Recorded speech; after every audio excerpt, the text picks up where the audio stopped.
Terima kasih pemirsa, Anda masih menyaksikan cerita selebriti. Musisi Badai ex pentolan Krispatih mencoba peruntungannya dalam panggung politik. Lantas seberapa optimis ya Badai bisa duduk di kursi anggota dewan?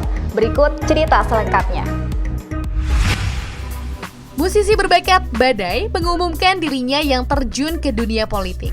Ditemui dalam sebuah kesempatan beberapa waktu lalu, Badai mengakui bahwa sudah sejak lama banyak partai politik yang mengajak dirinya untuk bergabung di dunia politik. Meskipun banyak tawaran yang datang untuk bergabung ke dalam sebuah partai politik, Badai tidak serta-merta menerima tawaran tersebut. Seiring berjalannya waktu, tawaran yang sempat ia tunda akhirnya diterima, sesuai dengan visi dan misi ke depan. Meski demikian, Badai juga mengaku tidak akan meninggalkan dunia musik yang telah membesarkan namanya. Bicara diminta parpol sih, saya dari 2014 sudah diminta banyak parpol juga.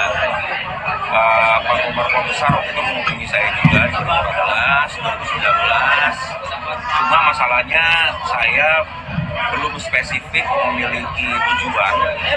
Yang pertama itu, yang kedua saya anaknya sangat patuh gitu sama orang tua saya. Jadi kalau ibu saya nggak ngizinin ya saya nggak bisa mengambil keputusan. Karena kan sebenarnya apapun yang kita kerjakan kan doa orang tua adalah nomor satu. Terus yang ketiga, secara mental, secara kesiapan konsep, secara pemikiran, saya memang sudah siap sejak 2019. Cuma memang itu yang menjadi halangan karena satu, izin orang tua, yang kedua kesiapan program, dan yang ketiga banyak parpol-parpol yang menawarkan ke saya juga sebenarnya tidak terlalu support apa yang saya programkan. Karena mungkin kan isu yang saya bawakan adalah isu tentang perlindungan karya cipta. Ya, gini, di akhir tahun 2022 juga saya pernah dihubungi juga oleh salah satu parpol.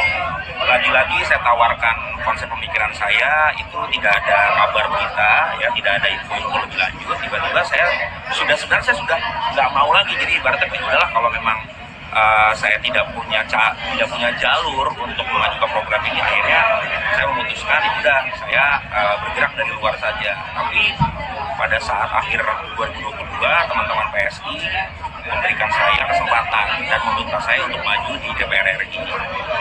Saya langsung bilang bahwa program saya adalah spesifik untuk perlindungan karya cipta, memajukan musisi dan membentuk lembaga bantuan hukum untuk seniman dan musisi. Saya sudah siap sih, saya sudah siap secara jasmani, secara rohani, saya sudah siap karena saya yakin dan percaya bahwa saya punya niat baik untuk pertama menolong banyak teman-teman saya yang resah dan tidak punya kesempatan untuk bersuara. Ada yang takut, ada yang nggak mau ribet, ya, ada yang mereka resah tapi mereka udah bodo amat gitu ya. Nah, saya sedih aja melihat keadaan ini. Daripada saya harus berkuar-kuar di sosial media, saya memberanikan diri maju dengan konsep yang jelas dan perjuangan yang jelas. Ya, responnya macam-macam lah. Responnya ada yang kaget, wah bener nih deh lo, ini memberanikan diri nih. Kedua, ada juga responnya yang sangat-sangat mendukung, mensupport, ya memang harus begitu jalannya. Dan yang ketiga, ya biasalah, semua kan ada pro dan kontra. Ya, nah, sampai hari ini masih bermain musik, masih bikin lagu. Saya juga sedang memproduksi juga, gitu kan. Sambil saya memang menjalankan kewajiban saya untuk bersosialisasi. Saya kemarin belusukan di pasar, habis saya belusukan di pasar, saya ke studio, saya bikin lagu. Jadi ya seorang Badai tidak bisa meninggalkan musik. Nanti kalau misalkan saya duduk di parlemen, ya saya tetap bikin lagu. Yang mungkin beda, saya nggak terlalu bisa punya waktu untuk mensupervisi aja. Saya kasih ke teman-teman saya yang lain untuk jadi tim supervisi. Gitu. Jadi gini, kalau bicara masalah permasalahan sesuai dengan program saya sudah masuk ke kantong-kantong seniman di Bekasi. Saya bicara sama mereka kebutuhan mereka apa, terus mereka ternyata di Bekasi pun belum ada taman yang memang diperuntukkan untuk seniman. Ada taman-taman kota, tapi memang masih diperuntukkan untuk umum.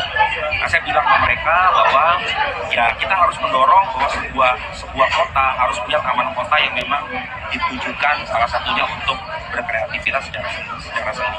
Kalau teman-teman lihat industri musisi jalanan, mereka masih ada di lampu merah, mereka bahkan dalam tanda kutip mereka juga bisa dikategorikan sebagai pengemis juga.